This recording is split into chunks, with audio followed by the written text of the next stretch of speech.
Hi everyone.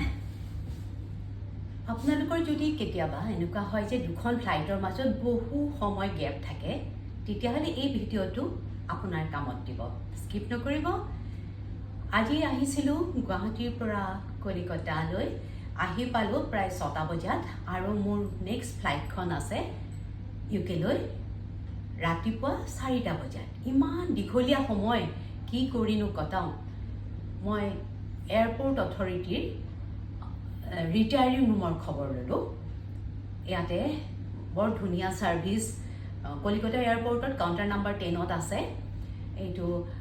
ফুল ফ্যামিলিৰ কাৰণে room 1500 টকাত twin sharing bed হলে 1000 টকা আৰু ডৰমিটৰি 10খন বেড থাকে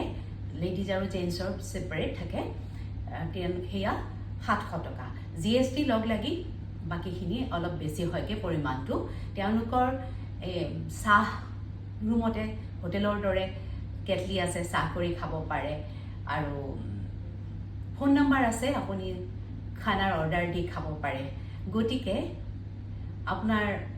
যাত্ৰাটো শুভ হ'বৰ কাৰণে অলপ শৰীৰৰ কষ্ট শৰীৰটোক অলপ শান্তি দি বহুত দীঘলীয়া জাৰ্নি যেতিয়া কৰিব লগা হয় শৰীৰটো ৰেষ্ট লাগে ন গতিকে সেইবিলাক ক্ষেত্ৰত এই সাৰ্ভিসটো খুব কামত দিব বুলি মই ভাবো আৰু ৰুম বিলাক চাওকচোন কি ধুনীয়া মই দেখাই আছো এয়া দুখন বেড আৰু এগৰাকী আহিব লাগেজ থোৱাৰ ঠাই বাথৰুমটো দেখাই দিওঁ বাথৰুমটো নেদেখালে ইনকমপ্লিট থাকিব বাথৰুমটো ধুনীয়া বাহিৰখন দেখাই দিছো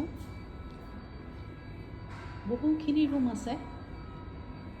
সময়ত খবৰ কৰিলে পাই যায় কেৱল আপোনাৰ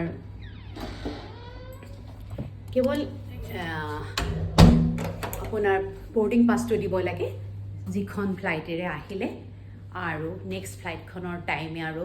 ফ্লাইট নম্বৰ আৰু টাইমিং দিব লাগে আৰু এটা ফটো আইডেন্টিটি প্ৰুফ দিব লাগে বাস